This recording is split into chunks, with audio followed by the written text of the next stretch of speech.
हाँ जी, नमस्कार दोस्तों, स्वागत है आप सबका दिव्य दृष्टि क्लासेज के डिजिटल प्लेटफॉर्म पे। आज हम बहुत ज्यादा चर्चित मुद्दे की बात करने वाले हैं, आजकल जो सुर्खियों में है, जो मार्केट में सबसे ज्यादा चर्चा में है, लेकिन इस मुद्दे की सटीक जानकारी आपको कहीं से नहीं मिल पा रही है। आपको केवल गुमराह किया जा रहा है, आपके लिए लंबे लंबे वीडियो बनाए जा रहे हैं ताकि आप व्यूअरशिप बढ़ाओ। आपको जो सटीक और सीधी जानकारी है वो हम देंगे। इसमें 5 मिनट का वीडियो अपना रहने वाला है। इसमें हम रीट के जो भी आपके क्वेश्चन हैं उन सभी क्वेश्चन को कवर करने वाले हैं। आपका पहला क्वेश्चन होता है रीट को लेकर कि सर आयु सीमा क्या है, रीट में आयु सीमा क्या है। उसके बाद अगला क्वेश्चन रहता है कि सर शैक्षणिक योग्यता क्या है, मैं L2 से हूं, मैं SS से हूं, मैं सर हिंदी से हूं, मैं इंग्लिश से हूं, मैं मैथ साइंस से हूं, तो मेरी शैक्षणिक योग्यता क्या है, मैं लेवल 1 से हूं, मेरी क्या है। तो सभी के सवालों के जवाब इस वीडियो में आपको मिलने वाले हैं। उसके बाद नकारात्मक अंकन, नेगेटिव मार्किंग रीट प्री में है या नहीं है तो क्या है, नहीं है तो कोई बात ही नहीं है। उसके बाद अगला रीट 21 वैलिड है या नहीं है, रीट 22 हमने दे रखा है, सर हमें दोबारा पेपर देना चाहिए या नहीं देना चाहिए, हमने 21 में दिया था, हमें देना चाहिए नहीं देना चाहिए। इन सभी बातों की चर्चा आज के हम इस छोटे से प्यारे से सेशन में करने वाले हैं। देखते हैं पहले क्वेश्चन का आंसर देखते हैं। सबसे पहले आयु सीमा। आयु सीमा आपकी जो रीट की परीक्षा होती है, रीट प्री की जो परीक्षा होती है उसका जो नोटिफिकेशन है उसमें कहीं भी आयु सीमा के बारे में कोई जिक्र नहीं है। मतलब यह है कि आपकी जो आयु है वो 2010 के पहली हो, मतलब 2010 के पहला आपका कभी का जन्म हो, आप रीट दे सकते हैं। आपका 2010 से पहला जन्म होना चाहिए, आप रीट दे सकते हैं। मैं बात कर रहा हूं यहां पे केवल पात्रता की। उसके बाद आयु की जरूरत कब और कैसे पड़ेगी ये देखते हैं। यह है सर आयु का 8वां नंबर का पॉइंट है, और जो रीट मेंस नोटिफिकेशन आता है जिसको RSM SSB बोर्ड कराता है, उस नोटिफिकेशन का ये 8वां पॉइंट है।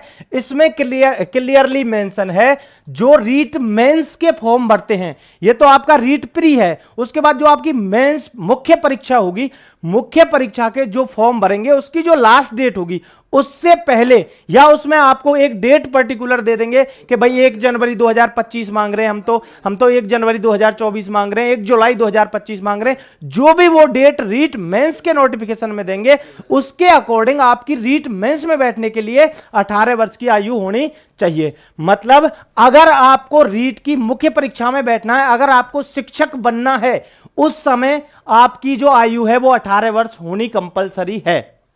लेकिन अगर आपको केवल प्री पात्रता पास करनी है और ये आजीवन वैलिड है, अगर यही पास करनी है तो आपको आयु की कोई टेंशन नहीं लेनी है। आपके पास केवल एजुकेशन क्वालिफिकेशन होनी चाहिए। उसके बाद आपकी जो आयु है वो 2010 से पहला आपका जन्म होना चाहिए। उसके बाद बात करते हैं अगले क्वेश्चन की। अगला क्वेश्चन है हमारा शैक्षणिक योग्यता। तो शैक्षणिक योग्यता एक ही बारी में अच्छे से समझ लेना। शैक्षणिक योग्यता क्या है, हमारे यहां 2 परीक्षाएं होती हैं, L1 L2। L1 की शैक्षणिक योग्यता क्या है। L1 के लिए जिन बच्चों ने BSTC, DLED, JBT, BTC इस नाम से कोई 2 वर्षीय प्रारंभिक शिक्षा में कोई डिप्लोमा कर रखा है, अगर प्रारंभिक शिक्षा में कोई डिप्लोमा 2 वर्षीय कर रखा है जिसका कोई भी नाम हो और उसके साथ वो 12वीं में पास है, 12वीं में उसकी 50% अगर है, 12वीं क्लास में उनकी 50% है, उसके बाद उन्होंने डिप्लोमा कर रखा है, तो वो एलिजिबल है, वो बच्चे फॉर्म भर सकते हैं। उनकी आयु कोई भी हो, उनकी रीट मान्य होगी और जीवन भर के लिए वैलिड होगी। बट शर्त यह है कि मुख्य परीक्षा से पहले उनकी 18 वर्ष आयु हो जानी चाहिए। उसके बाद L2 की बात कर लेते हैं। L2 में क्या है, L2 में सर यहां 2 व्यवस्थाएं मिलती हैं। एक व्यवस्था होती है SST करके, एक होती है साइंस करके, साइंस मैथ जिसमें आती है। तो जो बच्चे किसी भी लैंग्वेज से L2 की तैयारी कर रहे हैं, कोई बच्चा हिंदी से L2 का शिक्षक बनना चाहता है, तो उसको जो प्री है उसमें SST से देना होगा। मतलब जो प्री है उसमें हिंदी अलग से नहीं है, आपको केवल SST ही उपलब्ध है।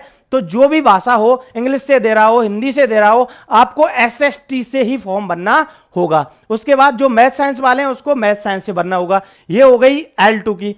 इसमें शैक्षणिक योग्यता क्या है, L2 में जो सामान्य शिक्षा में है, जो सामान्य शिक्षक बनना चाहते हैं उन L2 वालों के लिए दो योग्यताएं हैं। दो योग्यताएं कौन कौन सी? एक तो ग्रेजुएशन होनी अनिवार्य है, ग्रेजुएशन के साथ बीएड होनी चाहिए। ग्रेजुएशन और बीएड हो तो भी भर सकते हैं L2 में। अब ग्रेजुएशन में कौन कौन सी आती है? जैसे किसी का सवाल आएगा, सर बीटेक ग्रेजुएशन में आती है क्या? जी हां सर आती है। मतलब ग्रेजुएशन के समतुल्य कोई भी डिग्री हो, किसी भी नाम से चलती हो, जो ग्रेजुएशन के समान मान्यता रखती हो, आपने वो डिग्री कर रखी है, उसके साथ आपने बीएड कर रखी है या फिर आपने बीएसटीसी डीएलएड कर रखी है, तो भी आप L2 का फॉर्म भर सकते हो। अगर आपने ग्रेजुएशन मैथ साइंस से मतलब एमएससी कर रखी है, सॉरी बीएससी कर रखी है, अगर आपने बीएससी कर रखी है उसके साथ आपने 2 वर्षीय डिप्लोमा कर रखा है, तो आप L2 मैथ साइंस से एलिजिबल हो। अगर आपने आर्ट्स स्ट्रीम से अगर बीए कर रखी है, ग्रेजुएशन कर रखी है, उसके साथ डिप्लोमा किया है, तो आप एसएसटी के लिए एलिजिबल हो। ये हो गई L2 की एलिजिबिलिटी की बात। अब करते हैं अगले क्वेश्चन पे बात, नकारात्मक अंकन है या नहीं है। नकारात्मक अंकन की बात कर लेते हैं। तो यहां क्लियरली मेंशन है, जो आपका नोटिफिकेशन है उसका जी नंबर का जो पॉइंट है, इसमें क्लियरली लिखा हुआ है कि जो बच्चे ओएमआर सीट में, यहां डायरेक्टली कोई नेगेटिव नहीं है, अगर आप सभी क्वेश्चन को गलत करते हो तो आपको 0 मिल जाएगा, मतलब आप कोई नेगेटिव में नहीं जाओगे। इसका मतलब क्या है? अगर आप ओएमआर सीट को भरने में गड़बड़ी करते हो, कोई भी गोला खाली छोड़ते हो, जो आपको नहीं आता उसमें ई भर सकते हैं। अगर आप ई भी नहीं भरते हो, मतलब गोला खाली छोड़ते हो, अगर आप गोला खाली छोड़ते हो तो आपके 1/3 नेगेटिव के हिसाब से नंबर काटे जाएंगे। कितनी नेगेटिव है सर? 1/3। कब? जब आप गोला खाली छोड़ते हो, वो भी कब तक? 15 तक। अगर 15 से कम गोले आपने खाली छोड़े हैं तो आपके 1/3 के हिसाब काटे जाएंगे, और अगर 15 से ज्यादा गोले आपने छोड़ दिए तो आपकी कॉफी चेक ही नहीं होगी, आपकी ओएमआर जांच ही नहीं होगी, आप अयोग्य हो जाओगे। यह बात बिल्कुल क्लियरली यहां लिखी हुई है। उसके बाद चलते हैं अगली बात पे। अगली बात है सर, जो रीट 21 है वो वैलिड है या नहीं है। मैंने रीट 21 दिया था, मैंने रीट 22 दिया था, वो वैलिड है या नहीं है। तो जो रीट 21 जिन्होंने दिया है वो वैलिड नहीं है। 21 जो दिया है वो वैलिड नहीं है, क्योंकि वो 3 साल के लिए था। कितने लिए था? 3 वर्ष के लिए था। लेकिन जो 12 मार्च को जो 2022 में संशोधन हुआ है नियमों में, उस नियम के अनुसार जो रीट की वैलिडिटी थी वो जीवन भर के लिए कर दी थी, आजीवन कर दी थी।